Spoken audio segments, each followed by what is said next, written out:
My name is James Ilgenfritz, and I am a composer and bassist. Originally from Michigan, I've spent the last 20 years in New York, New Jersey, and Southern California, frequently alternating between those three for years at a time, in fact. The composers I work with as a bassist and the instrumentalists I work with as a composer all share a strong inclination to investigate the relationship between timbre, the qualities of sounds, and gesture, the behaviors of sounds.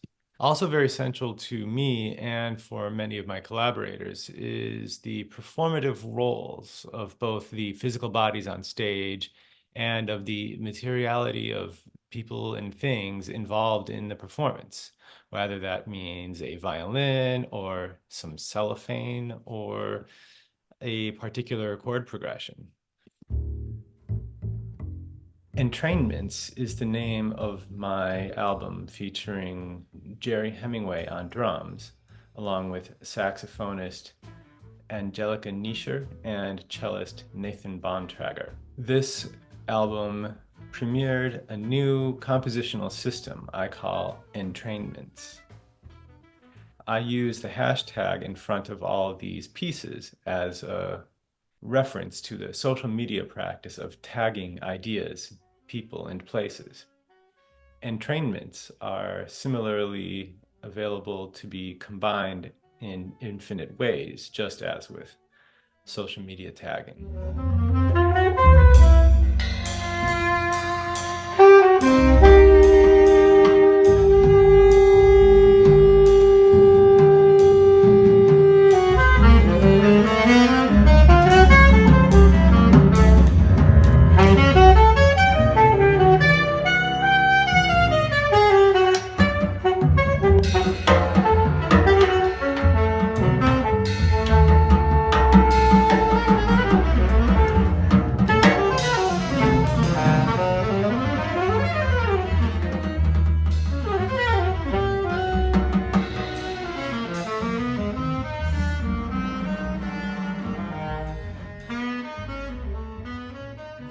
I want to share some of my work from my new album, Stay Logged In on This Trusted Device.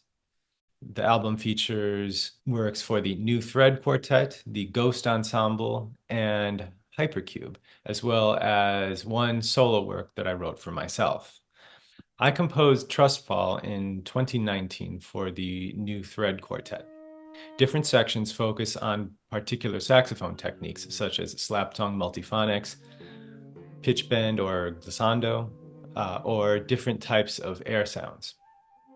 The materials in this piece grow like moss or ivy, with networks of discrete domains of gesturality that are continually woven together, just as with a flowing and interactive conversation. The ideas segue smoothly, but continue to move towards or away from primary thematic material.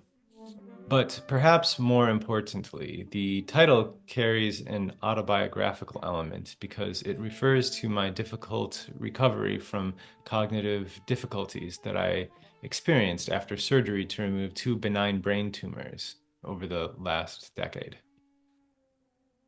The idea of the trust fall evokes a certain type of difficult moment that occurs for me quite frequently where I struggle to find words.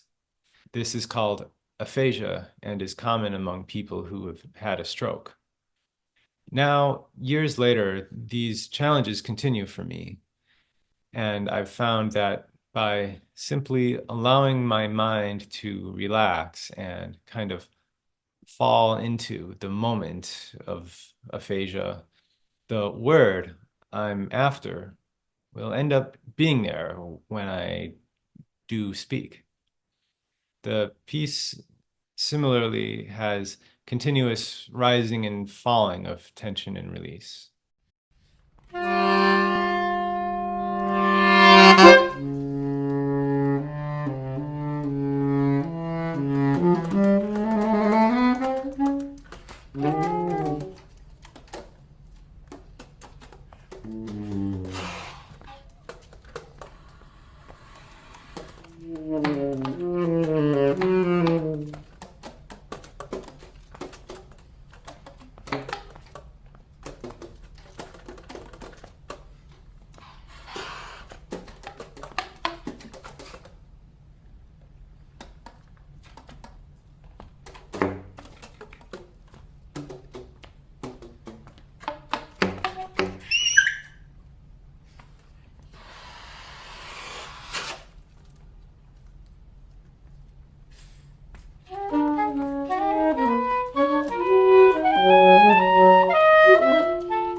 Over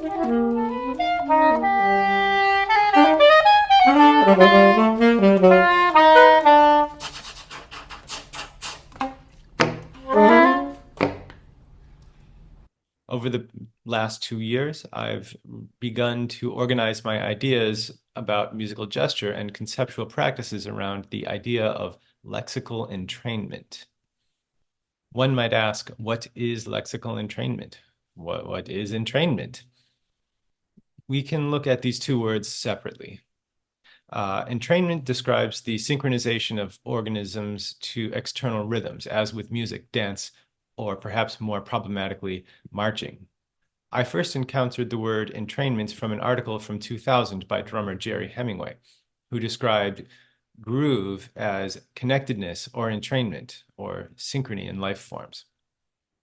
So lexical entrainment goes beyond rhythmic alignment to describe how people communicate. Humans need less and less collaborative effort in conversation over time. They increasingly rely on words they both understand that reveal themselves through the improvisational act of conversation. And this, I feel, is quite related to how development happens in musical contexts. I see lexical entrainment as a way of resolving certain dualities in contemporary artistic practice that lurk at the recesses of our minds. Humans tend to set up binaries, even though we exist primarily in that middle space. I've become fascinated by liminal spaces, and I see lexical entrainment as infiltrating and resolving these liminal spaces between binaries. I'm particularly curious about three binaries, materiality versus conceptualism, subjectivity versus objectivity, and structure versus intuition. And in case it's not obvious already, I'm using the hashtags in front of the titles for the works in the entrainment series because they align concepts and materials.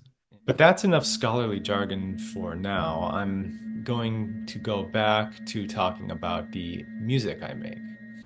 In the last few months, I've been developing a new project with Tirat Majumder, a colleague of mine from California who is now based in Chicago. This project involves transducers attached to the front and back of my instrument. In this project, my instrument becomes both the source of the sound and the playback device, because the transducers attached to the instrument are playing back the sound that is being processed in Tirat's program.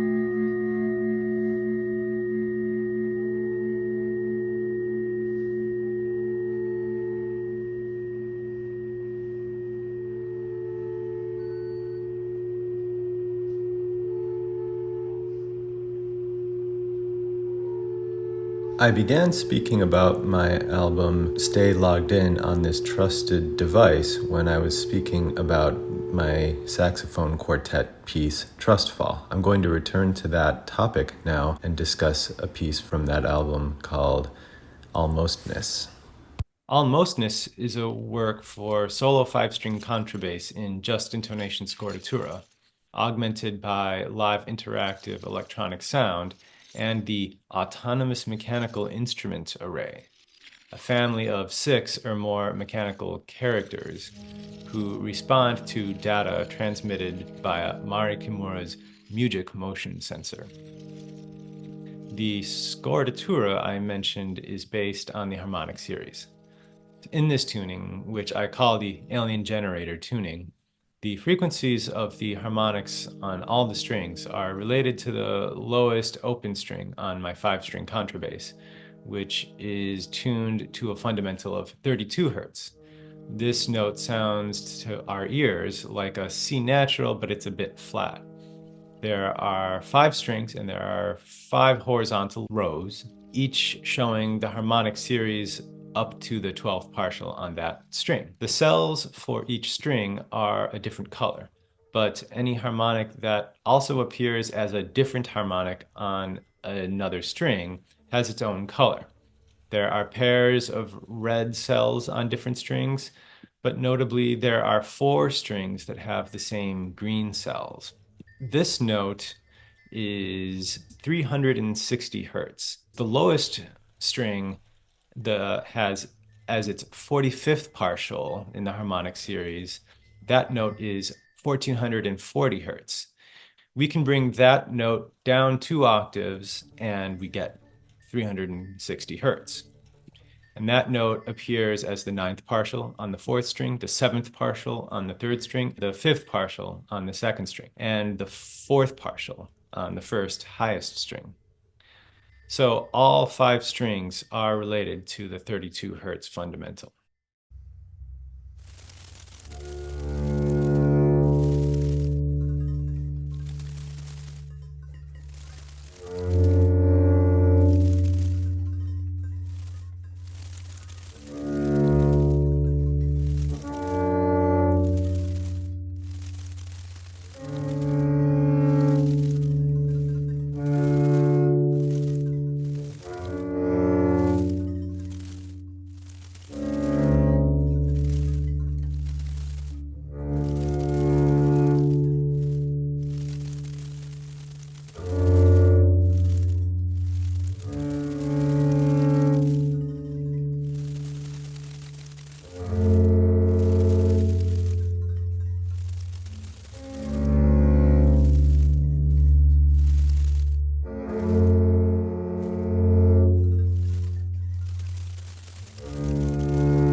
The 53 notes that are available between the lowest open string and the 12th partial on the highest string now create one big 53 note pitch set, which I use to compose solo and ensemble pieces. In 2019, I completed Apophenia 5, a work for Ben Richter's Ghost Ensemble, a group I've played with for 10 years now.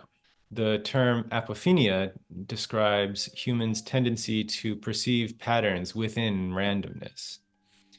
The Apophenia series is a set of compositions that explores the potential for a group of musicians to create a coherent narrative from a set of discrete fragments of information. The piece has 8 sections that can be played in any order, but 2 soloists have a set of improvisation directives that stay the same regardless of the order of the 8 sections. For Apophenia 5, the subtitle, Outmoded Large Crumbling Oval Lime Green Midwestern Plastic Frame Reading Glasses, refers to the order in which English language speakers combine adjectives: opinion, size, age, shape, color, origin, material, purpose. It's remarkably consistent that if adjectives don't follow this order, they sound wrong. We say little red schoolhouse, not red little schoolhouse.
I spoke before about the liminal space that sort of bifurcates or inhabits the space between two sides of binaries like conceptualism and materiality, structure and intuition, or subjectivity and objectivity.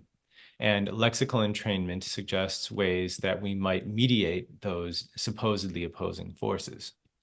In 2021, I wrote Subject, Object, Abject for the group Hypercube, which suggests another way of understanding this ambiguous space, liminality. This work is a reflection on the self and the other and the liminal space in between. What is the self and what is not the self, and the ambiguous discomfort associated with the uncertainty that surrounds matters that do not comfortably fit into the self-other binary. This ambiguity is what we often call the uncanny valley. One might contemplate a hall of mirrors where we see distorted representations of ourselves. The challenge is in separating those distortions that come from the environment and those that originate in our own consciousness.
word abject refers to that which is rejected. So it suggests a very different perspective on ambiguity than I'm describing when I talk about lexical entrainment. If anything, abjection is the dilemma I'm suggesting can be resolved with lexical entrainment. In October 2023, I presented Entrainments 2 at Carytown Concert House in Ann Arbor, Michigan, for the 27th annual Edge Fest for a group made up of performers who are currently or originally from Michigan, like myself. The group featured 2 keyboardists, 2 percussionists, and 2 bassists. Switching between piano and synthesizer were both Mark Hannaford and Stephen Rush. And joining me on bass was Marion Hayden. On percussion, we had Ian Antonio and Jovia Armstrong.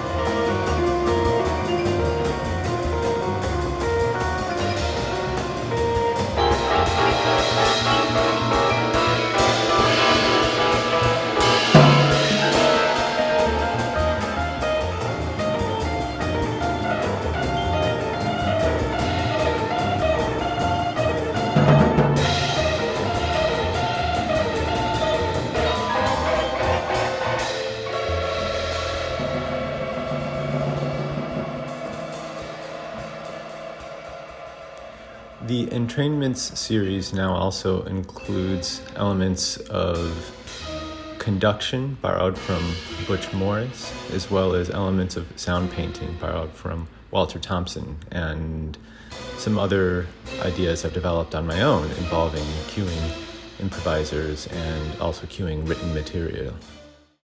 In the spring of 2023, I took part in a fascinating project throughout the UC system called Grad Slam, and I had an opportunity to give a very concise 3-minute presentation on research I was doing while working on my doctorate. It was fascinating to reduce all the research I'd been doing to a very brief talk. In that talk, I explained how my experiences with complications after my 2 brain surgery operations ended up being really important for the development of the research that I did during my doctoral program.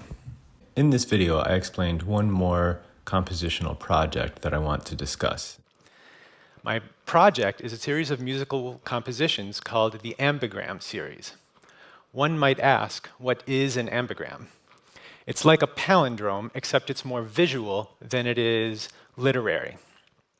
The 17 works in the Ambigram series are written for colleagues around Southern California, and the solo works can be combined to make duos and trios and larger combinations. The surprising detail is that while the performance takes place on stage, I'm also showing a video of the same work, but the video is playing backwards.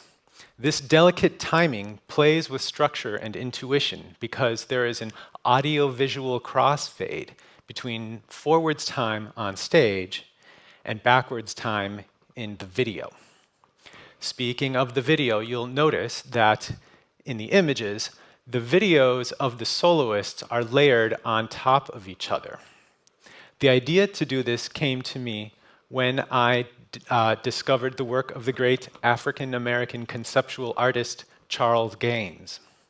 I was fascinated by the way his works translate things like facial features and movements into numerical grids.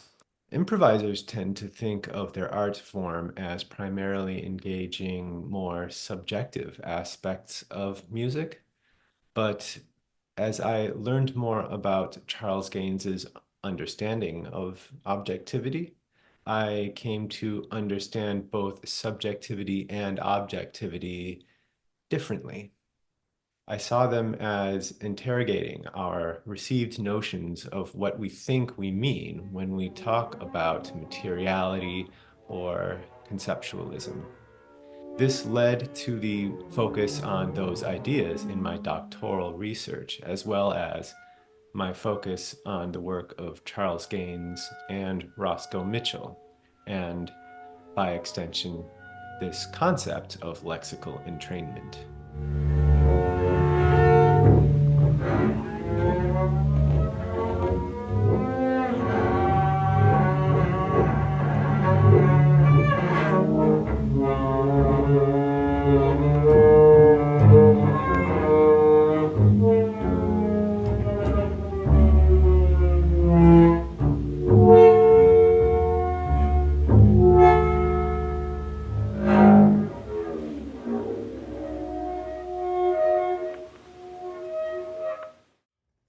One, two, three, four, five, six, seven, eight, nine, 10, 11, 12, 13, 14, 15, 16, 17, 18, 19, 20, 21, 22, 23, 24, 25, 26, 27, 28.